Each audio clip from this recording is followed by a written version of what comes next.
हम सबको पता है कि ट्री, अगर हम एक कॉमन लेमन लैंग्वेज में बात करें तो हमें पता है कि एक ट्री के अंदर एक रूट होता है, रूट की कुछ ब्रांचेस होंगी एंड डेफिनेटली वो ब्रांचेस से लीव्स होती हैं, फ्रूट्स होते हैं। तो इस तरीके से पूरा ट्री का स्ट्रक्चर चलता है। वही चीज हम आज डेटा स्ट्रक्चर्स में पढ़ने वाले हैं। तो जो हमारा डेटा स्ट्रक्चर है उसके दो टाइप हम कह सकते हैं, बेसिकली दो टाइप होते हैं। एक है हमारा लीनियर डेटा स्ट्रक्चर और एक है नॉन लीनियर डेटा स्ट्रक्चर या हायरार्किकल डेटा स्ट्रक्चर। अब मतलब क्या है इस बात का कि अब तक जो हमने डेटा स्ट्रक्चर्स पढ़े थे ना, से फॉर एग्जांपल हमारे एरेज हैं, या फिर जो हम अभी आगे पढ़ेंगे स्टैक्स, क्यूज और लिंक लिस्ट, ये होते हैं हमारे लीनियर डेटा स्ट्रक्चर। ठीक है, और आज जो हम पढ़ रहे हैं ये है हायरार्किकल डेटा स्ट्रक्चर। हायरार्किकल या नॉन लीनियर कुछ भी बोल सकते हैं। ठीक है, तो इसके अंदर आता है फॉर एग्जांपल हमारा एरेज और लिंक लिस्ट, और इसके अंदर आता है जो हम आज पढ़ने वाले हैं विच इज ट्रीज। ठीक है, अब हायरार्किकल वर्ड से ही हमें समझ में आ रहा है कि क्या मतलब होगा। हायरार्किकल बेसिकली एक सीक्वेंस फॉलो कर रहा है कि एक पर्टिकुलर सीक्वेंस के अंदर हम चल रहे होंगे। से for example hierarchical data structure में क्या होगा, अगर हम एक ट्री बनाए तो सेकेंड वाला टाइप देख रहे हैं हम हायरार्किकल। ठीक है, फॉर एग्जांपल हमारे कॉलेज में एक होते हैं हमारे HOD which who is the head of department. ठीक है, फिर उनके हम कह सकते हैं अंडर में या उनकी पोजीशन के नीचे आते हैं हमारे प्रोफेसर्स। यहाँ पे हमारे हो गए प्रोफेसर्स। ठीक है, इस वाली पोजीशन पे से यहाँ पे यहाँ पे यहाँ पे यहाँ पे यहाँ पे। अब इनके अंडर आएंगे एसोसिएट प्रोफेसर्स। ठीक है, और उसके भी अंडर क्या आएगा, असिस्टेंट प्रोफेसर्स। मतलब ऐसे करके पूरा एक हायरार्की बन गई। फिर नीचे बांध लेते हैं असिस्टेंट प्रोफेसर। तो बेसिकली एक हायरार्की बन गई कि ट्री के अंदर ट्री डेटा स्ट्रक्चर जो है हमारा, उसके अंदर हम एक प्रॉपर सीक्वेंस फॉलो कर रहे होंगे कि एक हायरार्की में हमारे सारे एलिमेंट्स जो हैं वो असाइंड है। ठीक है, तो आज हम जो पढ़ने वाले हैं, अब ट्रीज के मेजरली 4 टाइप्स होते हैं। ठीक है, हम ट्रीज पढ़ रहे हैं और मेजरली इसके अंदर 4 चीजें आएंगी। फर्स्ट हो गया हमारा बाइनरी ट्री जो हम आज पढ़ने वाले हैं, जिसको हम आज कवर करेंगे। ठीक है, सेकेंड हो गया हमारा बाइनरी सर्च ट्री।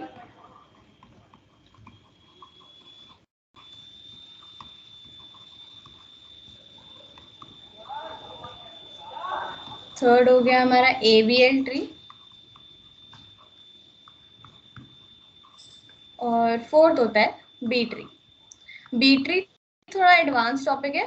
उसके अलावा जो बाइनरी ट्री है और बाइनरी सर्च ट्री है, इनके ऊपर पर्टिकुलरली बहुत ज़्यादा क्वेश्चंस डायरेक्टली इंटरव्यूज में, प्लेसमेंट इंटरव्यूज में पूछते हैं। ठीक है, तो आज हम पढ़ने वाले हैं बाइनरी ट्री। आज का हमारा मेन कंसर्न होगा बाइनरी ट्री के ऊपर। बाकी मेजरली ट्रीज जो है इन 4 डेटा टाइप्स में डिवाइडेड है। नेक्स्ट, अब हम आते हैं बाइनरी ट्री के ऊपर कि बाइनरी ट्री का क्या मतलब है। अब नेम, इस नाम से क्या पता चल रहा है, बाइनरी नाम का क्या मतलब है।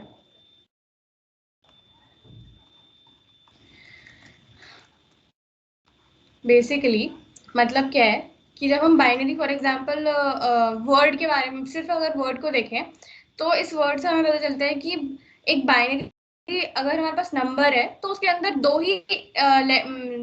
ही डिजिट्स हो सकते हैं पर्टिकुलरली, वो होते हैं हमारे 0 और 1।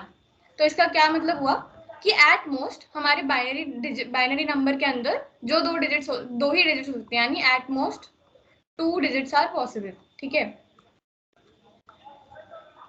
सिमिलरली बाइनरी ट्री के अंदर क्या होता है, ये तो हमने बाइनरी नंबर की बात की। ठीक है, बाइनरी ट्री के अंदर एट मोस्ट 2 चिल्ड्रन होते हैं।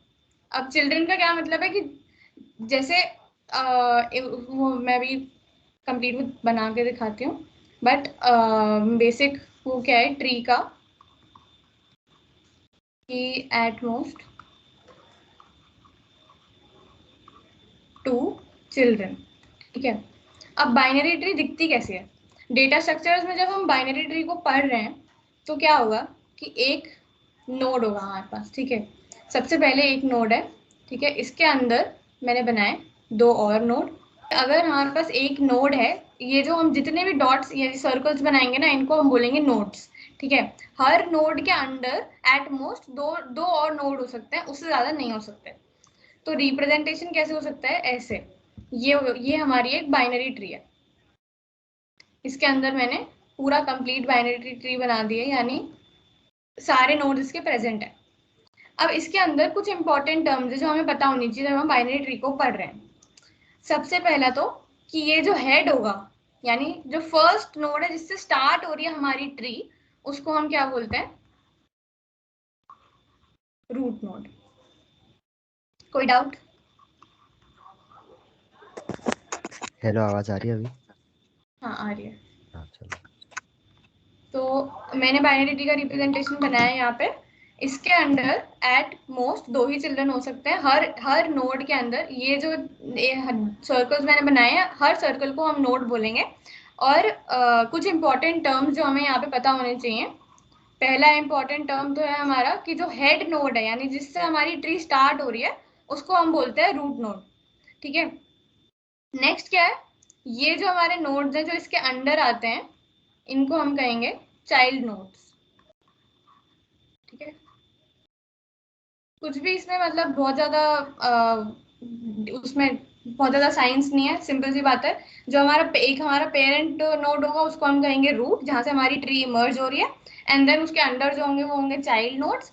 और जिस नोड का फर्दर कोई चाइल्ड नहीं है, यानी वहां पे हमारी ट्री खत्म हो रही है, इसको हम बोलते हैं लीफ नोड।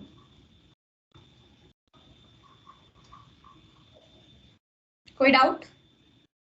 रूट नोड है हमारे पास, फिर चाइल्ड नोड है, और फिर सबसे जो बाहर की चीज होती है, अगर हम रियल लाइफ ट्री को देखें तो सबसे बाहर क्या होता है? लीफ होती है, जो कि उसका एंड पार्ट होता है। वही सेम चीज है यहाँ पे भी, जो एंड में एंड रिजल्ट है उसको हम कहेंगे लीफ नोड, जिसके फर्दर कोई चिल्ड्रन नहीं है। फोर्थ एक टर्म हो गया हमारा एंसेस्टर्स। अब फॉर एग्जाम्पल अगर मैं इस नोड की बात करूं, ये वाला जो नोड है, ये एक लीफ नोड है। इसके ऊपर अगर हम देखें तो हम कह सकते हैं कि अगर ये एक सबसे छोटा नोड है, अगर अगर हम इसे एक उसकी तरह चाइल्ड की तरह देखें। ठीक है, अब ये एक चाइल्ड है, इसके इसके ये इसके फादर है। ठीक है, ये वाला नोड जो है इसके ऊपर वाला, एंड उसके भी ऊपर है इसके ग्रैंडफादर। ठीक है, उसके ऊपर कोई होता तो वो होता ग्रेट ग्रैंडफादर। ठीक है, तो बेसिकली एक नोड के ऊपर जितने भी नोड्स हैं वो होते हैं उसके एंसेस्टर्स। मतलब इस नोड के लिए ये नोड और ये नोड इसके एंसेस्टर्स हैं। ठीक है, सिंपल लैंग्वेज है, तो आई होप कोई डाउट नहीं होगा यहाँ तक। कोई भी डाउट हो तो पूछ सकते हो। ठीक है, रूट नोड हो गया, चाइल्ड नोड हो गया, लीफ नोड हो गया, एंसेस्टर्स, ये थे हमारे इंपॉर्टेंट टर्म्स जो हमें पता होने चाहिए, जो मेजरली हम यूज करते रहेंगे तो फिर ये हमें पता होना चाहिए कि हम किस चीज को रेफर कर रहे हैं। बाकी और भी कुछ टर्म्स होते हैं, बट जैसे जैसे हम आगे बढ़ेंगे वैसे अगर उसकी यूज होगा तो हम वो पढ़ लेंगे। ठीक है, तो हमने समझ लिया बाइनरी ट्री क्या होती है, और उसके एटमोस्ट 2 चिल्ड्रन हो सकते हैं, root node, child node, leaf node and ancestors. 4 terms हमने पढ़ लिए। नाउ कमिंग टू कि बाइनरी ट्री के अंदर क्या क्या होता है। अब बाइनरी ट्री के अंदर ना बहुत सारी टाइप्स ऑफ बाइनरी ट्री होती हैं, उनको हम समझते हैं। वो उनका भी एक्सप्लेनेशन बहुत ही आसान है, काफी इजीली समझ में आएगा। और इनफैक्ट तुम लोग खुद ही, जैसी मैं डेफिनेशन लिखूंगी तुम लोग खुद ही बता दोगे कि इस बाइनरी ट्री के अंदर क्या स्ट्रक्चर होगा। फर्स्ट है हमारी फुल बाइनरी ट्री।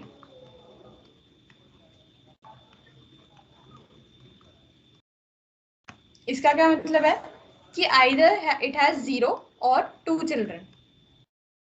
तो बताओ फिर इसका स्ट्रक्चर कैसा होना चाहिए? आइदर 0 और 2 चिल्ड्रन।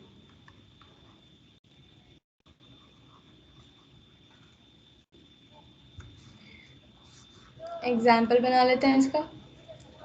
एक हमारे पास रूट नोड है, ये इसके 2 नोड हैं, ये इसके 2 चिल्ड्रन है, नोड मतलब अगर एंसेस्टर से देखें तो उसके दो चिल्ड्रन हो गए।